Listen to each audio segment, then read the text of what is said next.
Hello, everybody, and welcome to today's webinar on Panorama, Nature, Culture, Thematic Community, sharing practices and learning from heritage places, held as part of the ECROM lecture series. Thank you for joining us, and I would just like to tell you up front that if you have any questions during the webinar, please write them in the Q&A box below in the Zoom window. My name is Eugene Zhou. I'm the program manager of the World Heritage Leadership Program at ECROM, which is jointly delivered together with IUCN in collaboration with ECOMOS and the UNESCO World Heritage Center. I'll be moderating this webinar, and we have lots of distinguished speakers joining us today. And I would actually now ask for all my speakers to turn their cameras on, just to wave a hello to all our attendees and participants. Thank you. I will be, first of all, I'm joined by Dr. Mechthild Rössler, Director of the UNESCO World Heritage Center, and Ms. Gwenelle Bourdin, Director of the Evaluation Unit of ECOMOS International. We have Mr. Tim Batman, who hasn't actually come on the camera yet, but he will be joining us soon, Director of the IUCN Nature Culture Initiative, and also Director of the World Heritage Leadership Program, there he is, and Mr. Joseph King, Director of Partnerships and Communication at ECROM. We also have Ms. Tilanka Seneviratne from the Panorama Blue Solutions Initiative of GIZ, Dr. Maya Ishizawa, she's our coordinator of the Panorama Nature Culture Thematic Community, Ms. Nicole Franceschini, also coordinator of the thematic community, and from our solution provider, Mr. Torfinn Rode, from the World Heritage Site Coordinator from Røros in Norway. And unfortunately, due to some connection problems, we are not presently joined by Mr. Marlon Martin from the Save the Ifugao Terraces movement in the Philippines, but he'll be joining us through a pre-recorded video. Thank you, everybody. And we'll come back to all of you just after I introduce the whole webinar. As you can see already, this webinar is a great joint effort from all of our partners. The World Heritage Leadership Program is a capacity building program that aims for better management and conservation of heritage places in general. We focus on how we can achieve better, effective, and just management of heritage by linking people, nature, and culture associated and connected to the site, regardless of their typology. In the process of our work, we work very closely together with numerous different sites. And in our work of compiling new manuals or guidelines, we continuously test them and try to adapt them with different sites in the global setting so that the materials that we produce in the end can be applicable to diverse realities and challenges. But in the process of us working with many different sites, we actually see that there are so many innovative management practices that are already being implemented on the ground that are all responding to the different needs and contexts that each sites are facing across issues that run through nature-culture linkages and people-centered approaches. These are very powerful case studies that we wanted to already share with the wider heritage community so that a true network can be formulated where we learn from each other's experience. The Panorama Nature Culture Thematic Community is our way of creating a forum where site managers or practitioners or institutions can share their own site management practice and experience in a format that can be also easily searchable and adapted by other people who are seeking for some help and references. And this is a way of gelling, let's say, the previously separate nature and culture sectors together so that we can start working together more harmoniously. With this very short introduction, I would now like to give the floor to Dr. Mechthild Rössler, Director of the UNESCO World Heritage Center, for her opening remarks. As you all may know, Dr. Rössler has been passionately dedicated to nature-culture linkages for a long time through her work at the World Heritage Center. Mechthild, please. Thank you very much, Jean. Dear colleagues, dear friends, it's for me a great pleasure to speak to you from UNESCO here in Paris, where the World Heritage Center, the Secretariat of the 1972 World Heritage Convention, is located. As you know, the World Heritage Convention is really a unique international legal instrument which brings together the protection of both the natural and the cultural heritage of outstanding universal value.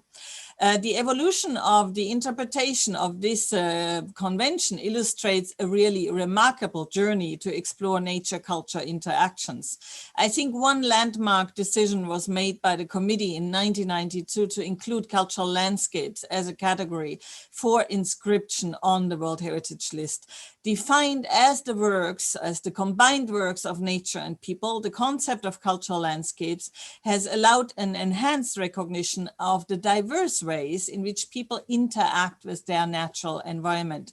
Today, nearly 3 decades after the first cultural landscape was designated, which was Tongariro National Park in New Zealand, more than 100 of the 1,121 properties on the World Heritage List are recognized as cultural landscapes. In 1994, the committee launched a global strategy for a representative, balanced and credible World Heritage List, which also opened some new ways to recognize and protect sites that are an outstanding demonstration of human coexistence with the land, as well as interactions, cultural coexistence, spirituality, and creative expressions. In 2010, a declaration on biocultural diversity and a joint program between UNESCO and CBD on the links between biological and cultural diversity saw the light, which was acknowledged by the World Heritage Committee and welcomed by the CBD COP10.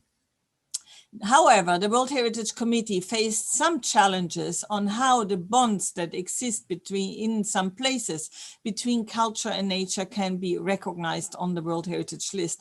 And that was especially when examining the nomination of Pinmachio-Win Aki in Canada. A detailed report was produced by the World Heritage Center and the advisory bodies on mixed sites and related evaluation processes, which was welcomed by the committee in 2014. And I think today we see some tangible results of this work. In recent years, new and concrete efforts have been initiated to strengthen a shared nature culture platform, among them the connecting practice, which Eugene Zhou just mentioned, the nature culture journey at the Congress in Hawaii, the IUCN Congress in Hawaii, which continued as the nature culture journey at the ICOMOS General Assembly in Delhi. I was also quite pleased to participate in parts of the World Heritage Leadership Program launched by ICRAM and IUCN in partnership with ICOMOS and the World Heritage Center, which is certainly another key effort to be highlighted in the area of capacity building, especially as it promotes integrated management approaches at all levels. As a number of new inscriptions on the World Heritage List illustrate, more attention is given to holistic values of places associated with people and nature, including those of indigenous peoples.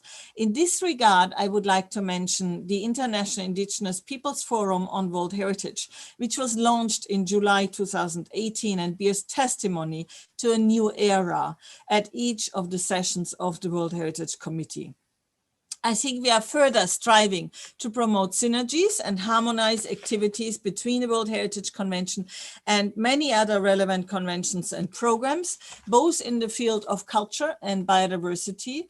And for agriculture and agro-pastoral landscapes, for example, the World Heritage Center has been working closely with the GIAS FAO Globally Important Agricultural Heritage Systems Program to strengthen cooperation and synergies around activities concerning agricultural heritage, and now 8 sites are both World Heritage and GIAS sites. Finally, I would also like to draw your attention to the UNESCO Greece Melina Mercouri International Prize for the Safeguarding and Management of Cultural Landscapes. The purpose of this prize is to reward outstanding examples of action to safeguard and enhance the world's major cultural landscapes, especially to give recognition to the important roles played by local people who are the custodians of landscapes and their values.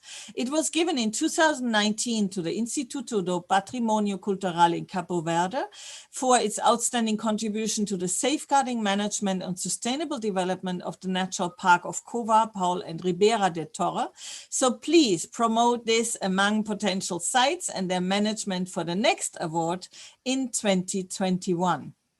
We much welcome the work done by the Panorama project, and I trust that it will deepen both reflections and practice. And I wish to reaffirm the World Heritage Center always stands ready to strengthening nature-culture interactions globally. Thank you so much. Thank you very much, Mechtild, for the brilliant summary. I thought that was I asked for 2 minutes and you actually did manage such a long summary in 2 minutes of how the nature culture linkage is formulated as a topic and then as a working mechanism within the World Heritage Convention, but even in wider scope, encompassing all the different initiatives being put forward by many other international bodies as well. Also the remark on Pimachio in Aki as an example, I'm very happy to also highlight that it is one of the solutions that is currently newly uploaded on our nature culture thematic community. So any readers, any attendees interested in that case study can actually access our Panorama platform to read more about that. The 3 advisory bodies, as was presented by Dr. Ressler, and together with the World Heritage Center, serving the World Heritage Convention, we're collaboratively working to push forward the nature culture linkages. And as Mechtild mentioned, it's not only through the leadership program, but also through the connecting practice work. And along these lines, I would like to turn the floor over to Ms. Gwenelle Bourdin from ECOMOS to speak a little bit more about these connections and the work going on. Gwenelle, you have the floor. Thank you very much, Jean, and good morning, good afternoon, good evening to all of you.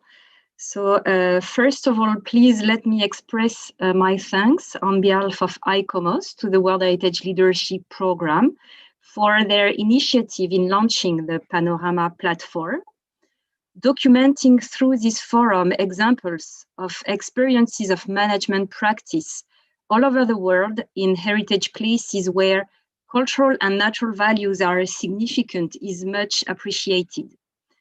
Through the Connecting Practice project in development since 2013, ICOMOS and IUCN have worked towards developing new approaches that recognize the interconnections between natural and cultural values at World Heritage sites. More than 30 site managers contributed in a way or another to this project. Different management realities and challenges allowed the project to mature in terms of its understanding of this topic. Managing simultaneously natural and cultural values is valued by many heritage practitioners, as this holistic approach encourages connecting practices for many aspects of the management system of a property. In addition, this integration between nature and culture is common for local people and traditional methods of management. Nevertheless, capacity building, learning and sharing experiences and resources are critical to address this integrated approach of management.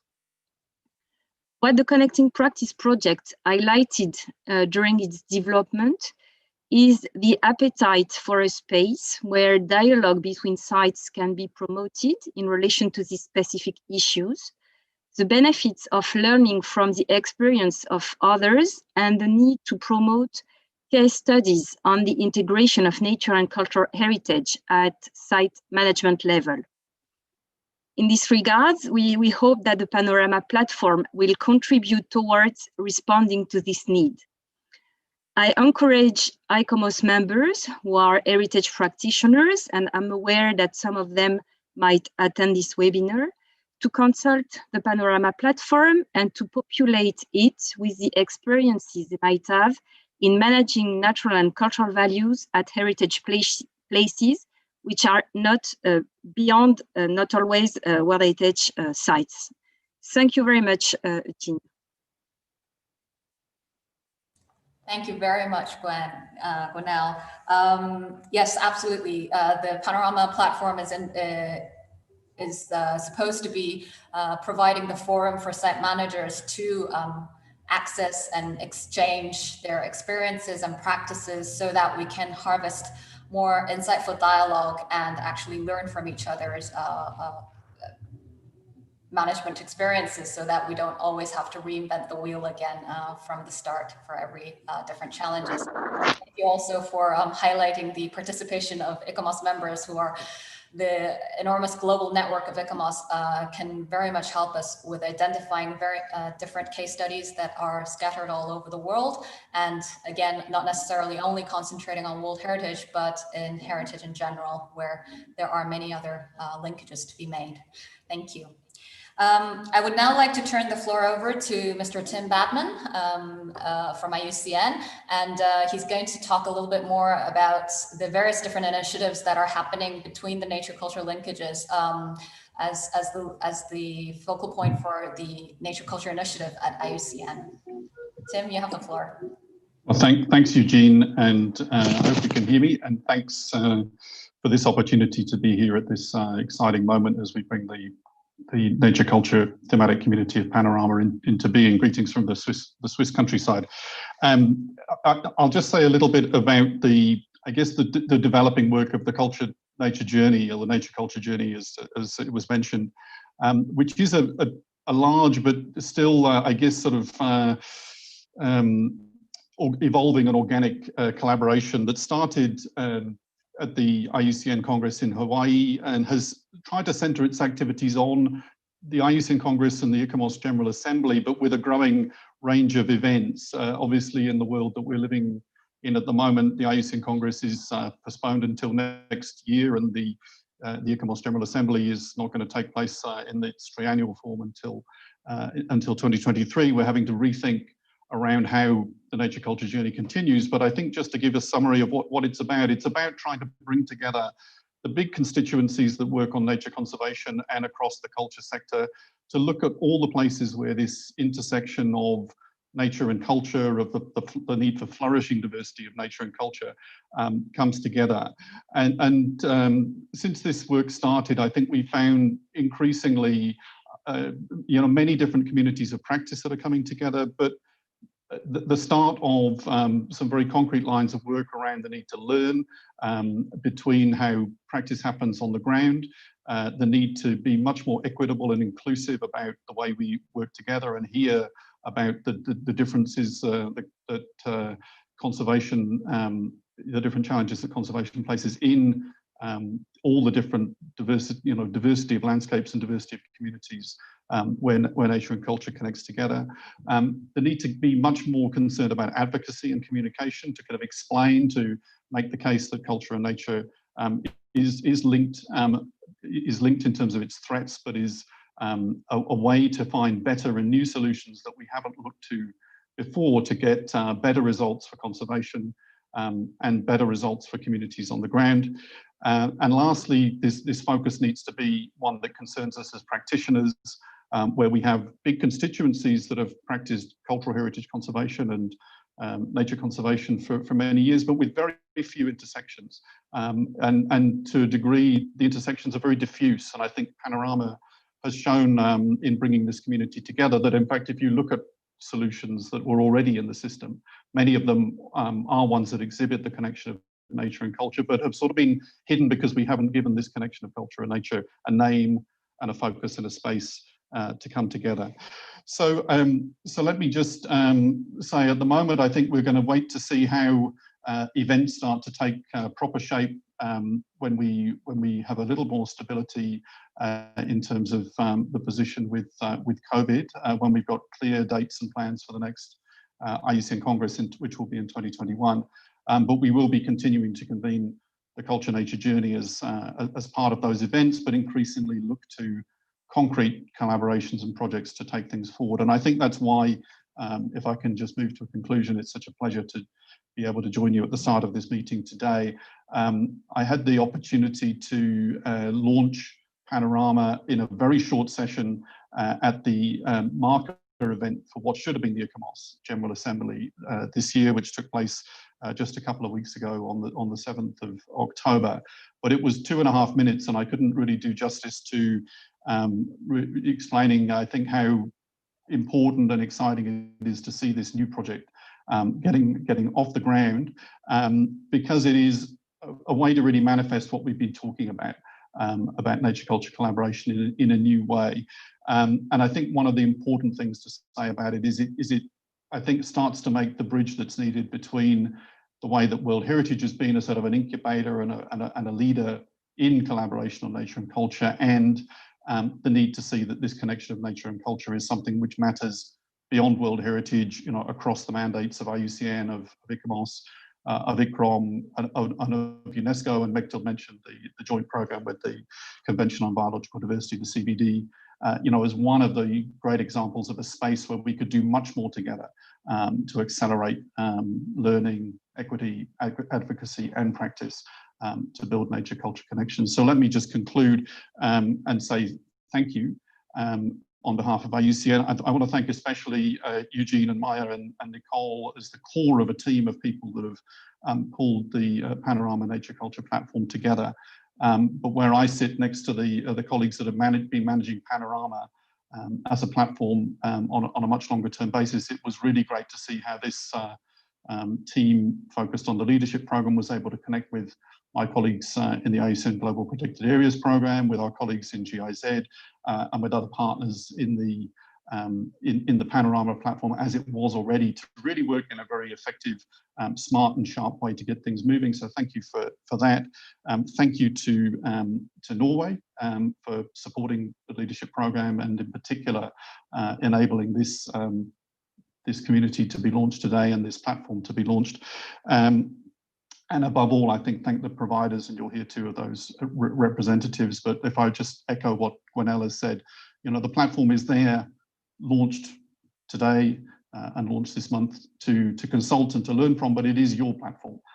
So please contribute to it, you know, bring your ideas, bring your solutions, and animate this, because it's something we expect to live for years to come.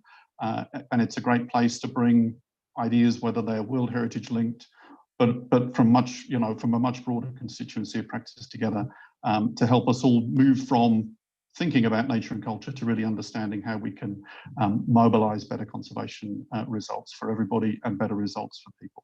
So thanks, Eugene, for that, and I wish you well for the rest of this event. Thank you, Tim. That was wonderful.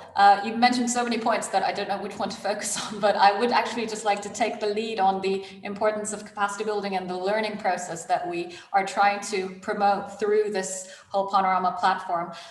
Learning as heritage practitioners from other sites and other ways of doing things, I think needs to be a continuous and iterative process. And in order for that to happen, ICCROM is here more or less to really support capacity building initiatives and activities on a global level, servicing the global heritage community. So with that point, I would just like to now turn over to Mr. Joseph King, Director of Partnership and Communication at ICCROM, also co-director of the leadership program, together with Tim, to briefly talk about our capacity building activities that we do implement to address the issues of linking nature and culture and people-centered approaches together. So Joe, if you could turn your camera on, that would be great. I would love to, but I can't. I have something saying that I can't start it without the host. Oh dear. Can somebody? I got it. Okay, it's there. Okay, excellent. Thank you. Okay, so thank you very much, Eugene. And first and foremost, I would like to welcome everyone who's attending this webinar on behalf of my Director General, Dr. Weber Ndoro. I would also like to say that it makes me particularly happy to be a part of this webinar, launching the nature culture thematic community of Panorama. And I say that because, in fact, building on what Eugene just said, because it really illustrates an important point about capacity building. most people equate capacity building specifically with training courses, the kinds of activities that ICCROM is known for and has been known for over the last 60 years.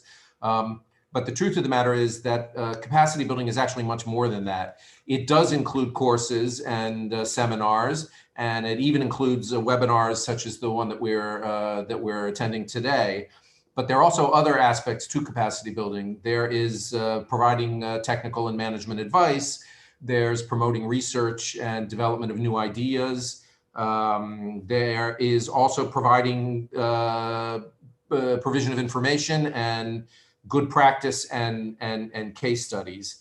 And as ICCROM has gone on, we've been trying more and more to have a programmatic approach to our capacity building, so that it's not just about courses that we're working on, but in fact, actually it is about all of those various different things. And I think you can find that within the World Heritage Leadership Program that Eugene is coordinating for us and managing for us. So ICCROM is very happy to be able to be a part of this platform as a part of this capacity building aspect. Now, in terms of the content, I think what you're going to find as the content continues to get built up more and more is that there is a focus on people-centered approaches to conservation of both cultural and natural heritage. I think this is a concept that is becoming more and more strong. And, you know, when I started in this field 30, 35 years ago, there really wasn't much talk about people. There was a little bit of discussion about participation, but that meant just having a meeting and then sending everyone on their way. But we've really come a long way in developing these people-centered approaches to conservation. And in that respect, I'd like to actually also acknowledge the work that my former colleague, Gamini Wijasuria, has had on that. All of that comes together in the work that we're doing with IUCN on the World Heritage Leadership Program, where we're really linking together culture and nature, and we're trying to link it to people and to communities. And I think this is something that is really important, and it's something that was certainly lacking in World Heritage when I started there 20 years ago, but has really gotten much stronger now. So now we have all of this tied up into the various aspects of the leadership program. And with Panorama now, we are able to expand our ability to present solutions that will be useful to a wide range of site managers. I think this is very valuable, and I hope that after you listen to this webinar today, you will also agree that it's valuable, and I hope that you will continue to consult Panorama, and particularly the nature culture thematic community within Panorama. So to conclude, I would like to thank everyone involved who has made Panorama possible. Eugene, Maya, and Nicole have already been mentioned, all of the other people that are contributing case studies, et cetera. And I would also like to actually thank ICCROM staff who are responsible for putting this webinar together. And I'm hoping that this webinar will provide sort of a good opening push to the use of the nature culture thematic community in Panorama. So thank you very much, and I look forward to listening to the presentations now. So thank you all. Thank you very much, Joe. You've very nicely summarized all the different initiatives and activities and our work generally dedicated towards capacity building and all the powers of linking nature and culture, and also the importance of learning from others. With this, I would just like to conclude the introductory session, where we have had representatives of all our partner organizations commenting on remarks about the nature culture thematic community and how it sits within a larger wave of actions heading towards the world of heritage conservation, in which nature, culture, and people can be all connected together. I would now like to turn your attention over to actually dissecting and understanding what the Panorama platform is about. Because our new community, our new thematic community called Nature Culture Thematic Community, actually sits within a larger platform called Panorama. This is a platform that is run by many different institutions collaborating together, but notably with GIZ and IUCN acting as the joint secretariat. We have Tilanka Seneviratne from the Blue Solutions Initiative of GIZ joining us, and she will now give us an overview of what Panorama is and how it is composed. So I will give the floor over to Tilanka.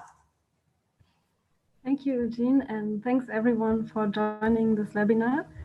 I'm happy to give you a brief overview of the Panorama partnership and our positive approach to finding solutions.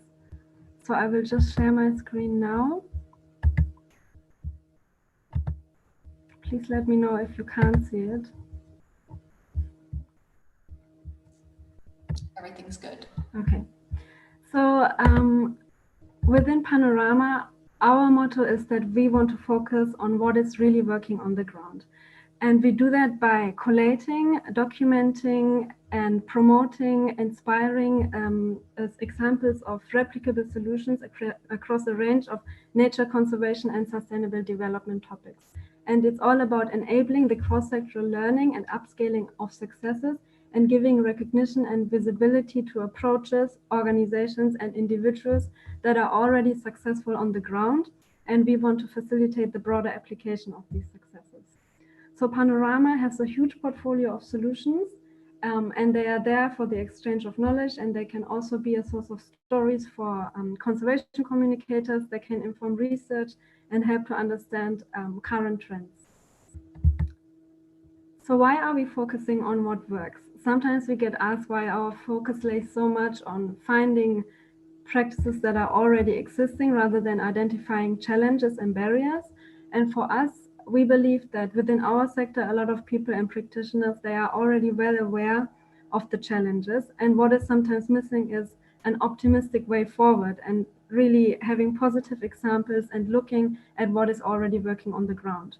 So if you ask yourself what inspires you, for us, it's seeing successful approaches and listening and learning from people who have been doing it all along. And we believe that people can learn from that globally and get inspired and feel empowered. And we within Panorama, we see our role as knowledge brokers. So we provide the platform for the exchange of knowledge, but really the people out there, the practitioners, they have the knowledge. So just to give you an idea of the institutional background of Panorama, we consist of 7 partner organizations, and that is GIZ, IUCN, Grid Arundel, UNEP, RARE, IFORM, UNDP, ICROM, and ICOMOS. And GIZ, the German Development Corporation, and IUCN, they are coordinating the secretariat of Panorama. And here you can see all of our thematic communities, and we have also some upcoming ones, and the nature culture one has been recently added to our portfolio. And all these thematic communities are interlinked, and we are constantly enhancing and growing and always welcome new topics and also new partners to our partnership initiative. So as I have mentioned, Panorama is constantly growing and enhancing, and we are gaining more recognition and more solutions. And we attribute this success to 3 key factors. And the first one is our methodology, that it is more than just an online website. So the learning platform provides a lot of examples of solutions and best practices. And it is really the backbone of our initiative, but we have a range of delivery mechanisms of facilitating the exchange of knowledge, and that is more than just the website. So we facilitate workshops, in-person events, webinars, we communicate through social media, so it is really a big network, and it's a community where we emphasize the peer-to-peer learning and matchmaking events. Right now it may be digital, but we try to make it as real and as in person as we can. And then secondly, we also value our partnership structure. So Panorama is a joint ownership by multiple organizations, and we really emphasize this collaboration between organizations, and we value the different expertise and partners, and we always try to gain more inspiring stories and get out of our comfort zone to get to know more perspectives and learn from each other. And then thirdly, we recognize individuals as well as institutions. So our platform is really open and inclusive, and anyone can access Panorama free of charge, and you can find solutions and get inspired. And if you have a solution at hand, you can also submit it onto the platform. And yeah, you can be an individual. You don't have to be part of a wider organization to do so. So these are our success factors, and now I will get to how does it really work in practice. I will just briefly go through our solutioning approach, what we call it, and this is an infographic which gives you an overview of our holistic approach. So it all starts with the solution provider, who is a person who has a solution at hand. So they have a case study and they are keen on documenting it. And they then, together with Panorama, document it in a standardized format in these building blocks. And that then gets published onto the Panorama platform in the different thematic communities. And then on the other side, you have the solution seeker. So that is someone who is in need of a solution or of a practice. And then they go onto the Panorama website. And ideally, they then replicate a solution or a building block in their own context. So you can see it's a whole mechanism of sharing knowledge, and for the solution provider, it's a way to gain more recognition and visibility for the good work that they are already doing. And for the solution seeker, they can avoid reinventing the wheel and build on the existing knowledge. So I just want to quickly go through our solutions format, as it is quite unique and it focuses on replicability. So the solutions on the website, they all contain building blocks, and they are really the heart and the body of the solution, and they describe the factors that made this approach successful. So they are the core components of the solution. And the solution can have 1 building blocks or 5. It really varies. And we have deliberately kept solutions to be really free, so they can come from a different range of methods and sectors, and it's not at all a one solution fits all approach. But nonetheless, you have these building blocks, and we also have 3 criteria that need to be fulfilled in order for a solution to be recognized on our website. And the first one is that it has to be impactful. So it has to have had a proven impact on the ground, which is measurable or testified. So it has to be more than just an idea. And then also it has to be scalable. So it has to be replicable in another geographic context. So the idea is that you can take one building block and apply it at a larger geographic scale somewhere else. And then also solutions have to be topic relevant. So they have to address conservation and development challenges in an integrated manner, which both benefits people and nature. So this is an example of some of the solution providers we have. We have individuals and organizations ranging from government agencies, academic agencies, NGOs. We have some quotes, so you can see you can be part of this is a part of a community, and anyone can submit a solution as long as you fulfill this criteria, and then you are part of a community and build on existing knowledge and share the good work that you are doing. So I hope this gave you a little bit of an overview of the Panorama website and our initiative. And I invite you all to go and explore Panorama, and especially the new nature culture thematic community. Thank you.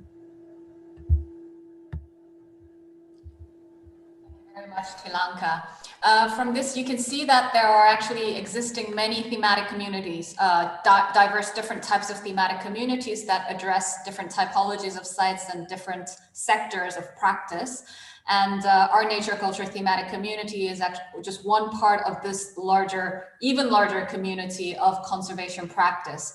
And I think this is one of the benefits of the Panorama platform, where we can actually break out of our shells of just concentrating on either cultural heritage or just natural heritage, or even world heritage for that matter, but that we have the potential to link up even more actively with diverse sites around the world. I'd just like to mention that because Panorama platform already had a lot of different existing solutions, we did actually go through them one by one to see if there were case studies that were posted up from before that could be fitted up for the nature culture thematic community as well. So there was the factor of retrofitting and identifying different case studies that would answer to our needs. Thank you, Tilanka, for that. If anybody has any questions about the Panorama platform itself, either to be addressed to Tilanka or to our upcoming two speakers, Maya Ishizawa and Nicole Franceschini, please pop them into the Q&A box. I would now like to turn over the floor to Dr. Maya Ishizawa, who will now talk about our nature culture thematic community in more detail, so that you have an understanding of what kind of case studies that we're looking for and why it is really important for us to collect these case studies in this particular format. So Maya, you have the floor. Thank you, Eugene, and thank you, Tilanka, for the introduction to the Panorama platform. Within Panorama Solutions for a Healthy Planet, Nature Culture is a portal that brings you to a universe of case studies dealing with the intersections between natural and cultural diversity and their role in sustainable development. Hosted by IUCN, ICROM, and ICOMOS, the Nature Culture thematic community brings together practitioners from the heritage sector to share experiences of effective management and inclusive governance with peers and the larger community of Panorama and a larger audience interested in conservation and development. The goal is to foster a nature culture community of practice, cross-sectoral and multidisciplinary. Nature culture solutions illustrate place-based and people-centered approaches to heritage practice and link the protection of cultural and natural values in heritage places. Nature culture presents case studies from indigenous peoples' territories, rural and coastal landscapes, seascapes, and urban landscapes in connection to communities and their cultural practices, highlighting the importance of integrated heritage protection and management. To start the nature culture thematic community, the World Heritage Leadership Program has curated 20 pilot case studies of heritage places inscribed on the UNESCO World Heritage List. These showcase examples of processes that involve landscape approaches to heritage management and practices that interconnect nature culture people. These cases are published and can be already consulted. Yet the portal is not only dedicated to World Heritage properties, but it is expected that it will be populated by examples of all types of sites and not necessarily internationally recognized. The portal is also co-hosting solutions from other Panorama portals, and at the moment, 228 solutions can be accessed through Nature Culture. In Panorama, there are two main roles. One is the solution seeker, and the other is the solution provider. Now I will show you the perspective of a solution seeker. The solution seeker is a practitioner that is facing certain challenges in the management of their heritage place, and who is interested in looking for inspiration and ideas that he or she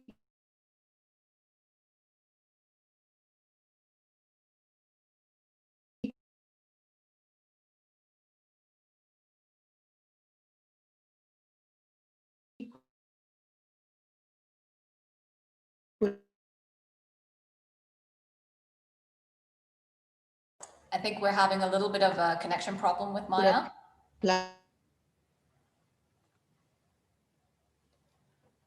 Maya, could I ask you to stop for a minute and in their context. So, Maya? Yes? I think we just had a bit of a connection problem. Could I ask you to go back one slide? Sorry. We got cut off from the solution seeker slide. Oh, sorry. Okay. Okay, I'm going back. Yes. So in Panorama, there are two main roles. It's okay? Yes, we're good. Can now. you hear me? Yes. Okay. So in Panorama, there are two main roles. One is the solution seeker and the other is the solution provider. And now I will show you the perspective of the solution seeker, who is a practitioner that is facing certain challenges in the management of their heritage place and who is interested in looking for inspiration and ideas that he or she could apply in their context. For instance, this is an example of a pilot case study on valuing interlinkages between nature and culture in the planning and management of Pimachowing, a key World Heritage Site in Canada. This case deals with building alliances among a diversity of right holders and stakeholders, including First Nations and provincial governments in order to safeguard the cultural legacy of the Anishinaabe indigenous people and their particular relationship to land. Are you listening? Yes, everything's good. Okay, sorry. So the structure of the case study is composed of a summary where the solution is briefly explained with a general background of the heritage place. A series of classifications are provided which give the context, including how they interrelate international frameworks like the SDGs. We can locate ourselves through a map and learn about the challenges that the solution is addressing, as well as the beneficiaries from its implementation. Then the key components called building blocks can be accessed independently. This shows specific alliances develop management practices or participatory mechanisms used for addressing environmental, social, and economic challenges like climate change or changes in social cultural context by using nature, culture, people approaches. How building blocks relate to each other is fundamental to understand the process of implementation of the solution. A testimony from a beneficiary or a site manager illustrates the experience on the ground and the impacts on the community. The solution seeker can then have a complete picture from diverse perspectives. Then we can find a gallery of pictures and the main contributor, who is called the solution provider and represents the main implementing organization in charge of the solution. If a solution seeker wants to know more, he or she can request for relevant information by contacting directly the solution provider by email. Resources such as website links and documents like management plans can be accessed here. As well, the organizations involved in the solution are found in this last section and can be linked up to their websites where solution seekers can find more information on their work. When one clicks in a building block, there is more content displayed. In this case, the building block is the creation of a multi-level and multi-stakeholder partnership that was the basis of the solution, as it brought together right holders and stakeholders to work on building a common ground and defining common objectives for the conservation of their heritage place. Classifications are specified, such as alliance and partnership development and co-management building, as well as the enabling factors and lessons learned, which are the more important aspect of a building block. These are key for understanding the conditions in which the solution has been implemented and the longer process that these are connected to. This is important information to consider for a potential adaptation in a different context. Each building block has also a gallery of pictures and access to other resources, which sometimes can include links to articles and other documents relevant to a specific building block content and implementation process. So if you are looking for inspiring ideas and want to learn about innovative governance structures, diverse management arrangements, or effective participatory mechanisms, you can explore the Nature Culture portal by using filters that can help your search, including classification by region, if one is interested in looking for case studies in a specific geographical area, ecosystems, to select examples that are more relevant to one's environment, themes that are very varied and include local communities or sectors, or challenges which are divided into climate, ecological, economic, and social. All these filters can be combined and make your search more targeted. So we would like to invite you to visit Panorama, explore nature culture solutions, and learn from colleagues around the world. Thank you.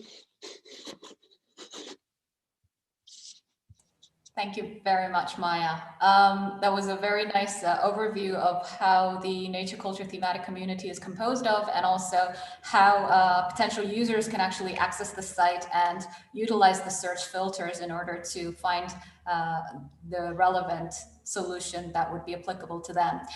Now we will have a moment to actually hear from our specific solution providers. All we've done up till now is actually present to you the platform itself, but this platform is useless if we don't actually get case studies from the ground contributing their stories and experiences.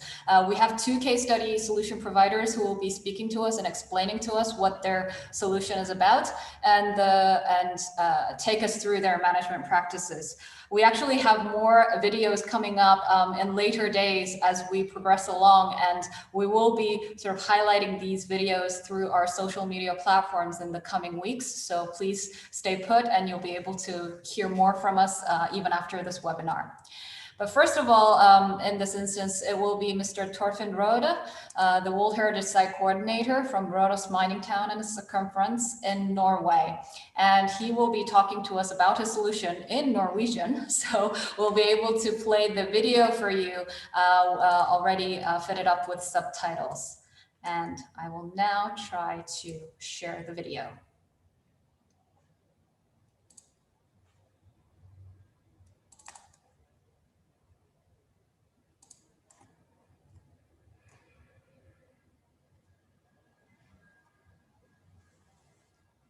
Velkommen til verdensarven Røros, Bergstad og sirkumferensen. Rundt Bergstaden og gruveområdene så ligger sirkumferensen, som i dag er buffersone for verdensarven. Det var det området på 5000 kvadratkilometer som kongen i København ga kobberverket alle rettigheter til. Og i hele dette området så var den samiske befolkningen til stede både før, under og etter kobberverket kom til Røros. Bakgrunnen for dette prosjektet det er det at den samiske befolkningen de hadde tett samkvem med bergverkssamfunnet og på Bergstaden og ellers i sirkumferensen. Og de ble også påvirket selv av ressursutnyttelser som kobberverket gjorde. Da verdensarven ble utvidet i 2010, så ble den samiske historien og den samiske kulturen beskrevet i innstillingsdokumentene. Da ble det beskrevet som en sideordnet fortelling, med fortellinger om bergverkssamfunnet og om kobberverket. PANORAMA-prosjektet det heter for integrering av den samiske kulturen og aktiviteten som en full del av de fremragende universelle verdiene som er knyttet til verdensarven Røros, Bergstad og sirkumferensen. Den samiske befolkningen her ble på samme måte som den samiske befolkningen ellers i Norge utsatt for fornorskningspolitikken fra sent 1800-tall og til langt fram på tida etter krigen. Etter hvert så har det endret seg, og i dag så er det sånn at den samiske befolkningen i Røros-området er høyt respektert og en viktig del av samfunnet på Røros. I dag så foregår et systematisk arbeid med å ta vare på den sørsamiske kulturen, og spesielt det sørsamiske språket, som er et truet språk. På Røros så har vi et samisk språksenter som heter PANORAMA, som jobber spesielt med det. I 2017 så startet vi arbeid med en ny forvaltningsplan for verdensarven Røros, Bergstad og sirkumferensen. Og i den sammenhengen så kom det opp tidlige forslag om at man skulle jobbe for å få den samiske historien inn som en fullverdig del av fortellingen om verdensarven. Den samme forvaltningsplanen foreslår også at det skal etableres en samisk kulturminnevernstilling, og at det også skal tilføres samisk bygningsvernkompetanse til bygningsvernsenteret. PANORAMA-prosjektet det gir oss muligheten til å få innspill fra andre verdensarvsteder med det arbeidet med å integrere den sørsamiske kulturen og historien i fortellingen om verdensarven Røros, Bergstad og sirkumferensen. Og vi håper også det at det arbeidet som vi jobber med kan være til nytte for andre verdensarvsteder som har samme type problemstillinger som oss.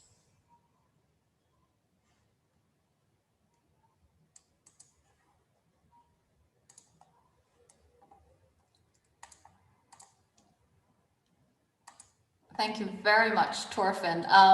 That was a wonderful video, and we loved the background of actually having a glimpse of what the Røros mining town looks like, and exactly where you work in your daily workplace. The World Heritage Leadership Program actually implemented a capacity building course here at Røros, the Linking Nature and Culture course in Røros in 2017. And with the aspect of setting up a long-term management system that is inclusive of the diverse values of different people living and embedded in the heritage place is specifically an important point to be highlighted in this particular solution. So thank you very much for that. Now I would like to ask for the video that we have from Mr. Marlon Martin from the Save the Ifugao Terraces movement coming from the Philippines. Marlon unfortunately couldn't join us in real time due to some connection issues, but we'll be able to showcase his solution through a video that he sent us earlier on this week.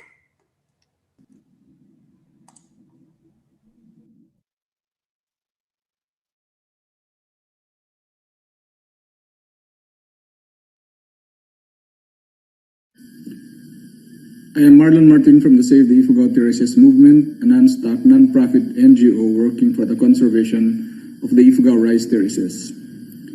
Our solution for a healthy planet is involving the youth through heritage education in the conservation of the rice terraces of the Philippine Cordilleras, Philippines.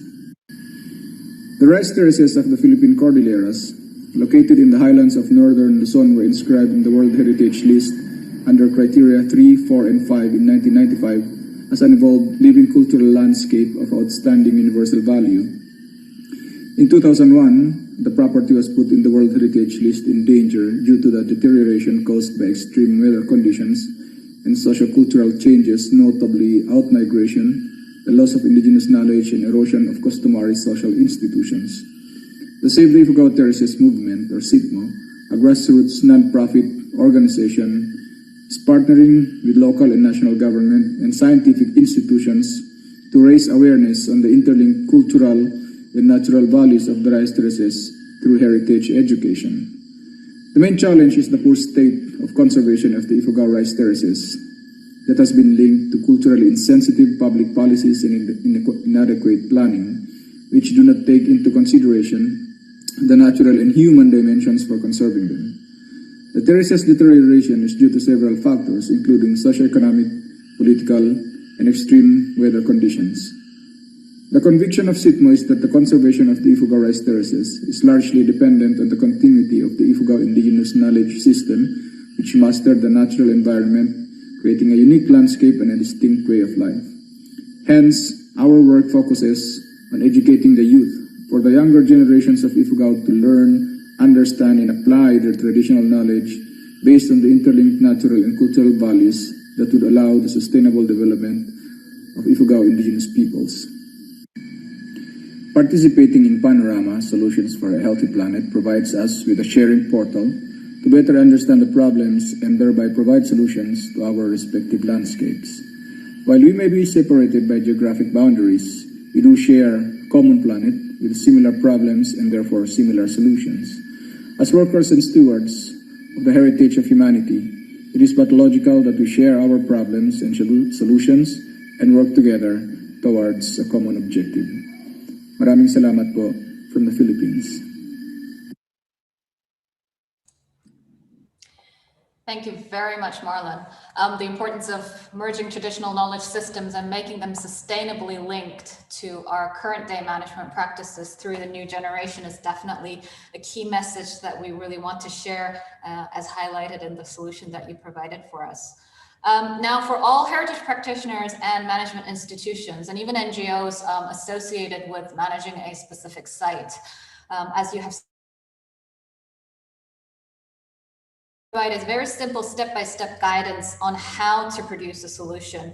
And for this, I would like to give the floor over to Ms. Nicole Franceschini to take us through that. Nicole, you have the floor. Thank you, Eugene. And yes, as Eugene very well said, so far you have actually seen those who have already joined the thematic communities, but the key and the success of this community actually depends on constant engagement. And so we are here to really try to get you more familiar with this platform and hope that you will join us in the near future.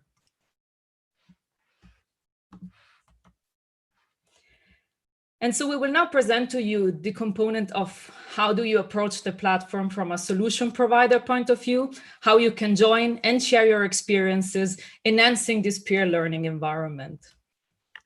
At the heart of these thematic communities are site managers, site management teams, institutions, and communities sharing their experiences and the work they do to effectively manage heritage places all around the world. After registering on the PANORAMA web platform, one can begin with submitting case studies, which in the context of PANORAMA are actually called solutions. Before you can submit a solution, you will have to register on the PANORAMA platform. And this will also allow you to better engage with the platform and also reach to more content. Solution can be either a complete solution, which consists of a full account of your experience, or they can be a snapshot solution, which are a chance to offer a short overview of your work. Full solutions are a broad overview of a case study, and they're made of 7 key components. Firstly, each solution begins with providing basic information, including a title, the location where the solution is implemented, a summary of the solution, a clarification of the impacts of the solution that is being applied, and an overview of all the organization and the possible co-authors that are involved. Each solution is hosted within a thematic community, which is selected by the solution provider, the solution author, among 7 existing communities on Panorama. In this case, you can see here that we have pre-selected the Nature Culture portal. Solution, though, can be featured in multiple thematic communities. So your first choice will be your main portal, but you have the chance to select multiple portals and to actually belong to different thematic communities. And especially when you have solutions that are related to multiple thematics and multiple topics, you can select different other portals and different thematic communities, like here, for example, agriculture and biodiversities, protected areas, or ecosystem-based adaptation. As solutions are about learning from others, it is important to offer enough context and information for others to understand your site and the challenges that your solution is addressing. In this case, you will need to provide short information on any environmental, social, cultural, and economic challenges, as well as identify the beneficiaries of your solution. The setting of each solution is categorized through a series of tags or hashtags that support the description of the context in which solutions are implemented. These categories help clarify the region and scale of implementation, the ecosystem in which the solution is adopted, as well as themes and challenges that are faced by the place in which the solution takes place. If applicable, solutions can further elaborate on existing governance arrangements and showcase their compliance with international goals and targets, including SDGs, Aichi targets, and the Sendai framework. Experience sharing is key for Panorama. Besides the more technical descriptions, solutions can be further illustrated through inspiring and personal stories connected to the solution in action. These are stories by people and communities that are involved in the implementation of the solution, and they can actually better recall the impacts that the solution has on the place and their lives. Building blocks are then the backbone of full solutions in Panorama. Solutions are generally broken down into 2 to 6 key components that are called building blocks. These are the heart of each solution, as they present instruments, tools, approaches, processes, and partnerships that are in place within the framework of the solution and that make it successful. Building blocks are those elements that can be adapted and replicated in other places, and they can also be combined with other building blocks from other solutions to solve new challenges.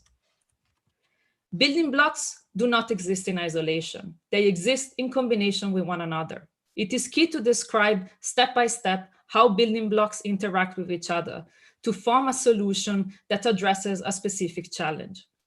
This is a key element of the solution, as it allows to better understand the relationships between building blocks and present a complete overview of the solution in action. After completing the format, the solution can be submitted to the thematic community coordinators for review. This is a process that involves heritage professionals and site managers that have already engaged and are currently involved with the nature culture thematic community. A second shorter option is to contribute a snapshot solution. This is a short overview of a solution, which only includes a brief summary of the solution and the relevant tag categories to contextualize the solution in place. There are multiple resources available for those interested in getting to know Panorama and in sharing a solution. Solution providers and authors can learn more about how to participate in the Panorama platform through webinars and documents that are available on the Panorama platform, as well by using existing solutions. And you can see the Nature Culture portal is already well populated, and you have a variety of solutions that can actually guide your work and provide you with inspiration.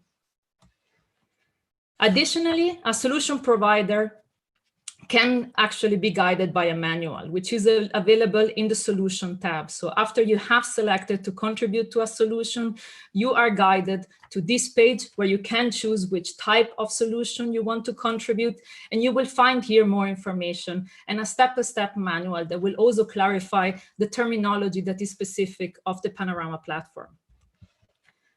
A series of resources are also being implemented and have been implemented by the nature culture thematic communities, and these are currently available upon request but they will be shortly made available on the ICCROM website. If you're interested in joining the Panorama Nature Culture thematic community, and if you need any advice or support, if you are unsure about your solution, if you need any guidance, please get in touch with us. You can contact us through the email address natureculturepanorama@icrom.org. As we have already said, the key and the success of the thematic communities is engagement, the engagement of site managers, site management teams, communities, and institutions, sharing their experiences and the approaches they put in place. So please join us, share your experience, your approaches, your stories, and share it with friends and colleagues that actually sit worldwide. It's a very broad community and it has a very wide reach.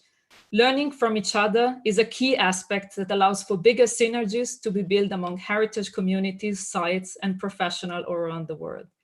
Thank you very much, and get in touch with us. And now back to you, Jean.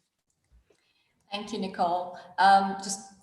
I just want to echo what Nicole said. I hope you have been able to grasp even just a brief overview of how to submit a solution and also how to start working on one. But if you need any assistance or help from us, please feel free to email us at natureculturepanorama@icrom.org.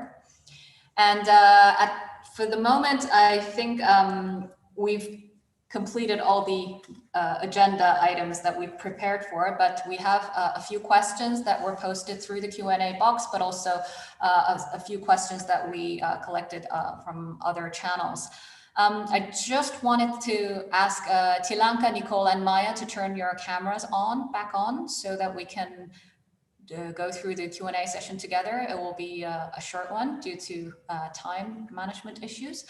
But for Tilanka, I have the first one. You mentioned that Panorama aims for replicable solutions.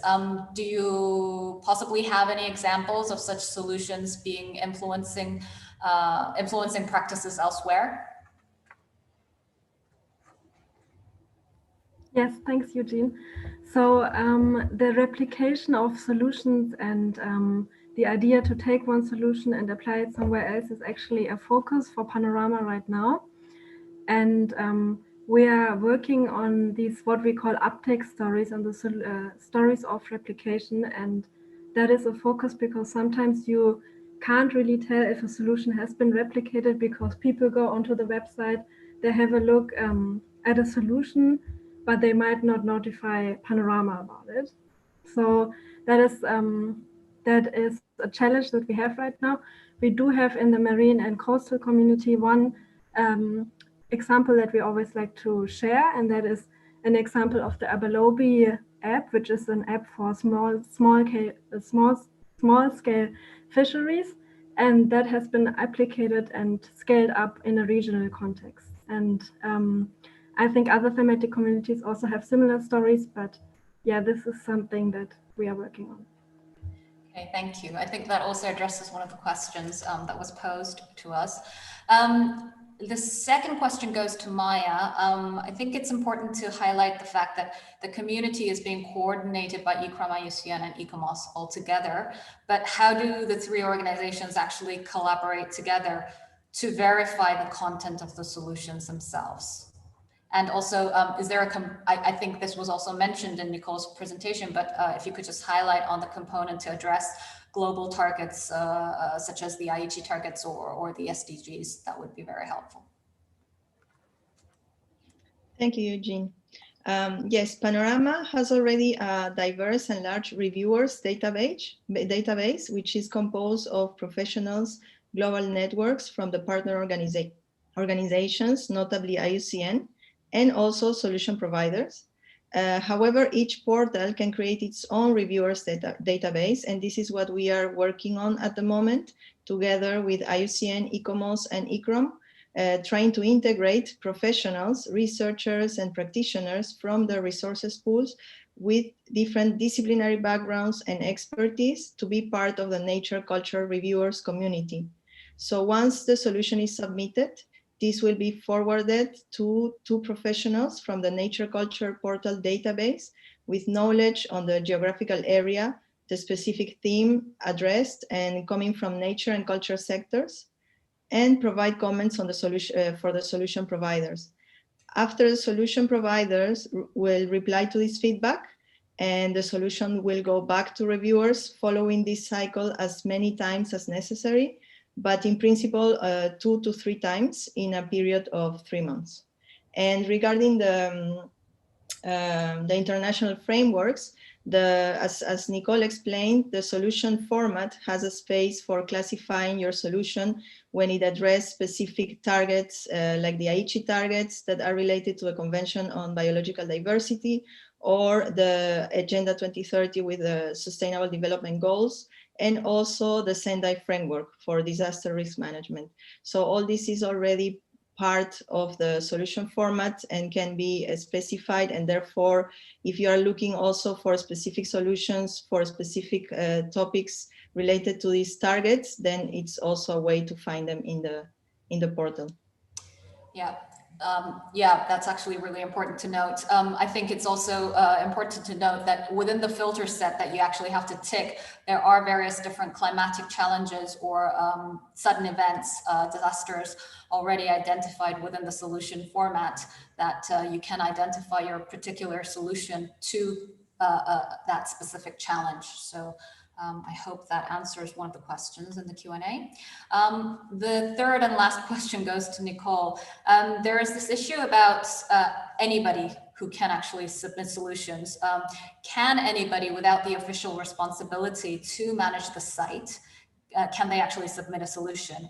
Although the spirit of having individuals and institutions collaborate and contribute freely is very good, there can be some issues because there can be multiple different entities who are involved in site management that may not necessarily always agree. So I wonder if you can provide a little perspective on how this can be addressed.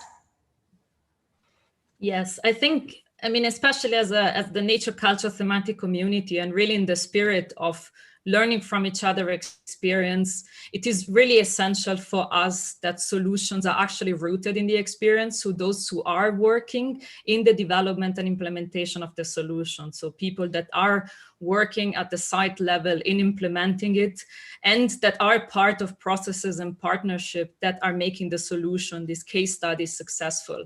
So in this sense, we do prefer to have individuals who are directly connected to the solution, and institutions as well as partnerships of people and institutions that are directly connected with the place and with implementation of this solution.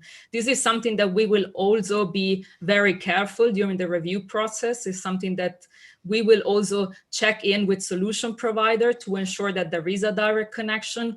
But we do also understand that at times this is really not possible, because the official management at times is given to institutions that are not actually directly managing the site. And this direct management is given to other institutions, other people or communities. And so we really initiate a dialogue when it comes to ownership of the solution and who can provide the solution. So we do want to have a direct connection, but the subject can vary. And so we are also open to have a dialogue in this sense.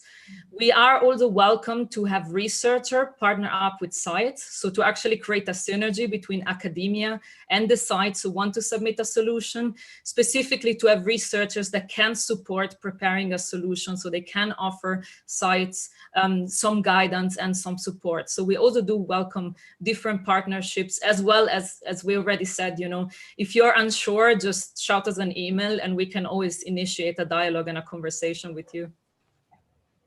Thank you. No, I think that's almost all of the questions. I have a couple of questions that I just wanted to quickly address. To what degree will solutions be curated in the future? We are trying to continuously support at least several sites per year to contribute new solutions to be added to the platform as much as possible, although this will be within the limits of budget and also our human resources capacities. But right now we've started out with 20 to 25 new different solutions being curated over the course of a year. We hope to carry on at least with this contribution of at least 5 to 10 new solutions per year, so that we can work up a reachable number, a very useful compilation of different case studies to be formulating the entire community. We've addressed the aspect about having metrics to measure impact, which is actually being addressed by the Panorama platform as a whole, not just the nature culture thematic community.